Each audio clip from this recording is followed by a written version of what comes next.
अस्सलाम वालेकुम and welcome back to the C++ video series. तो लास्ट वीडियो में हम बात कर रहे थे अरिथमेटिक ऑपरेटर्स की। तो नेक्स्ट आते हैं कौन से कंडीशनल ऑपरेटर्स, जो कि डिफरेंट कंडीशंस को चेक करने के लिए यूज होते हैं कि क्या ऑपरेंड्स इस कंडीशन को सेटिस्फाई करते हैं या नहीं। कंडीशनल ऑपरेटर्स कौन से हैं? Greater than, less than, greater than equal to, less than equal to and not equal to. ये ऑपरेटर्स यूज कैसे होते हैं? अब इनको यूज करने के लिए कंडीशनल स्टेटमेंट्स की जरूरत पड़ती है, जो कि आप राइट कर सकते हैं इफ के कीवर्ड के थ्रू। का कीवर्ड क्या करता है? चेक करता है कि अगर ये कंडीशन फुलफिल होती है तो क्या करो, इस बॉडी के अंदर, इन एक्सप्रेशंस के अंदर जो भी मैंने कोड टाइप किया है वो रन कर दो। एक एग्जांपल देख लेते हैं, जैसा कि 4 लेस देन 5 है, तो क्या ये ट्रू है या नहीं है? तो ऑब्वियसली ये ट्रू है, बिकॉज 4 लेस देन 5 है। तो अगर मैं इसके अंदर लिख देता हूँ स्टेटमेंट सी आउट हेलो, देखते हैं क्या होता है, चला के देखते हैं। ये देखें, हेलो प्रिंट हो गया। हेलो प्रिंट क्यों हुआ? क्योंकि 4 छोटा था 5 से। तो इसको अगर मैं कंडीशन को कर देता हूँ फॉल्स, मतलब कि 4 ग्रेटर देन 5 कर दिया, जो कि बिल्कुल ट्रू नहीं है। तो दोबारा चला के इसको देखता हूँ, यहाँ पे कुछ भी प्रिंट नहीं हुआ।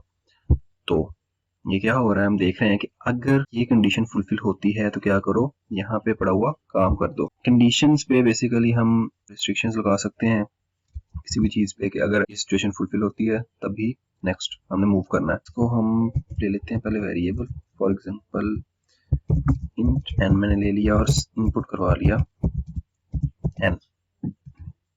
मैं अगर चेक करना चाह रहा हूँ कि क्या n पॉजिटिव है या नहीं है, तो पॉजिटिव नंबर वो होते हैं जो 0 से बड़े होते हैं। तो यहाँ पे मैं प्रिंट करवा दूंगा कि अगर ये जो मैंने नंबर एंटर किया है वो है 0 से ग्रेटर, तो क्या होगा? पॉजिटिव होगा ऑब्वियसली। इसको चला के चेक करता हूँ, कोई भी नंबर दिया तो क्या प्रिंट हुआ? पॉजिटिव प्रिंट हुआ। अब मैं नेगेटिव नंबर दे के देखता हूँ तो कुछ भी नहीं प्रिंट हो रहा। मतलब इसका ये है कि ये कंडीशन तो ठीक है पॉजिटिव के लिए। इफ ट्रू नहीं होती तो क्या करते हैं हम, एक और इसका पार्ट होता है कंडीशन का एल्स। तो एल्स मतलब कि अगर ये कंडीशन ट्रू नहीं होती तो वरना इसमें आप चले जाओ। इधर मैं प्रिंट करवा देता हूँ, अगर पॉजिटिव नहीं होता तो क्या हो सकता है? नेगेटिव हो सकता है। अब मैं -4 देके देखा तो वो देखें नेगेटिव प्रिंट हो रहा। क्या हुआ? -4 ग्रेटर देन 0 नहीं है, नहीं हुआ तो क्या हुआ? एल्स में चला गया। अगर आपकी कंडीशन ट्रू नहीं होती तो उसके अलावा जितनी भी पॉसिबिलिटीज होंगी ना, वो सारी की सारी एल्स में चले जाएंगी। फॉर एग्जाम्पल 0 में पुट करता तो वो भी इधर आ जाना था। अब नॉन नेगेटिव है, नेगेटिव भी नहीं है 0, इसको टेस्ट करके देख लेते हैं। 0 दिया तो उसको भी ये नेगेटिव शो करवा रहा है। तो अब अगर तीसरी पॉसिबिलिटी आ गई या 2 से ज्यादा पॉसिबिलिटीज आ गई हैं, तो आप क्या कर सकते हैं, इसी एल्स को एक्सटेंड करके इसके साथ इफ लगा सकते हैं।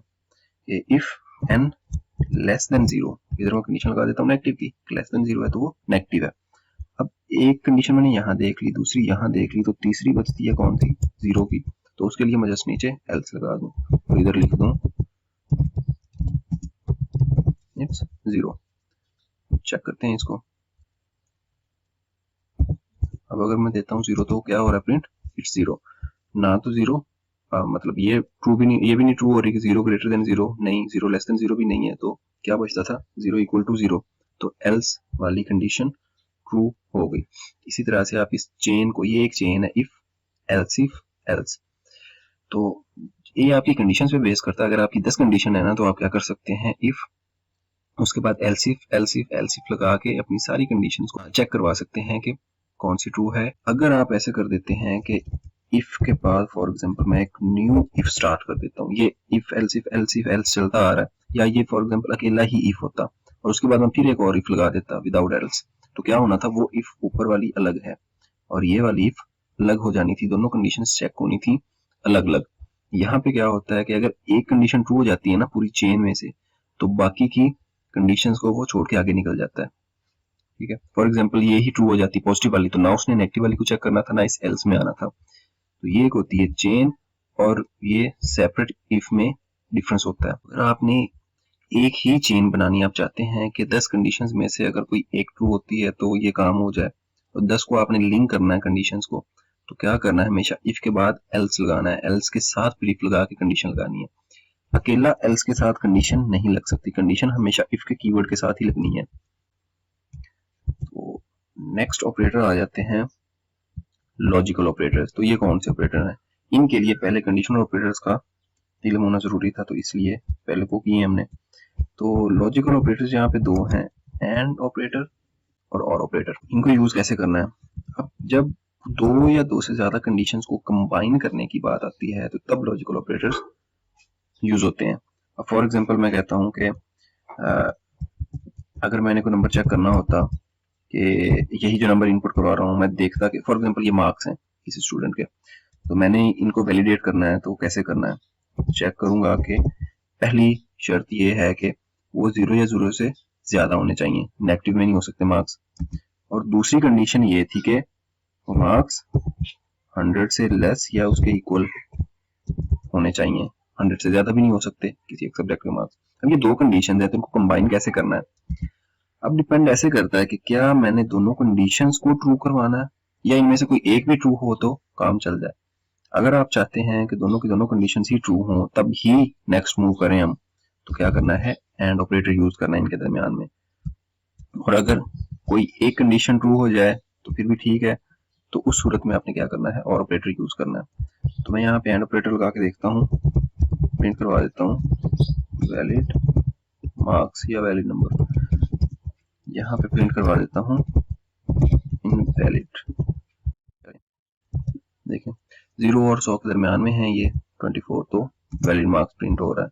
और अगर यही मैं 100 से ज्यादा देता हूँ तो इनवैलिड आ रहा है, और अगर माइनस में चला जाता हूँ तो फिर भी इनवैलिड आ रहा है। यही काम आप एक और तरीके से भी कर सकते हैं। वो क्या है? ये है कि मैं यहाँ पे कंडीशन लगाऊं if n is greater than और इक्वल टू 0। ये मैंने चेक कर लिया कि n पॉजिटिव होना चाहिए। ये अगर वो पॉजिटिव है तो फिर इसके अंदर मैं दूसरी कंडीशन चेक करूं कि वो 100 या 100 से कम भी होना चाहिए। तो ये क्या काम किया? बेसिकली ये मैंने वही काम किया जो एंड ऑपरेटर करवा रहा था। यहाँ पे मैं प्रिंट करवा सकता हूँ वैलिड, और इधर रिस्पेक्टिवली अलग अलग एल्स भी मैं यूज कर सकता हूँ। अगर वो 0 से ग्रेटर ही नहीं होता तो क्या होगा? यहाँ पे मैं प्रिंट करवा दूंगा कैन नॉट बी नेगेटिव। और अगर 0 से ग्रेटर था वो, लेकिन 100 से कम नहीं था, 100 से भी ज्यादा हो गया, तो क्या करूंगा? यहाँ पे मैं प्रिंट करवा दूंगा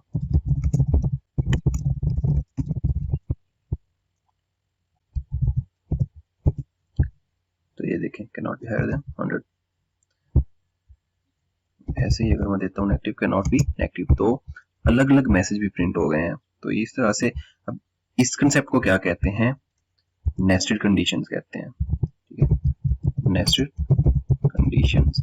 तो किया क्या है मैंने? बेसिकली एक कंडीशन के अंदर दूसरी कंडीशन को नेस्ट किया है।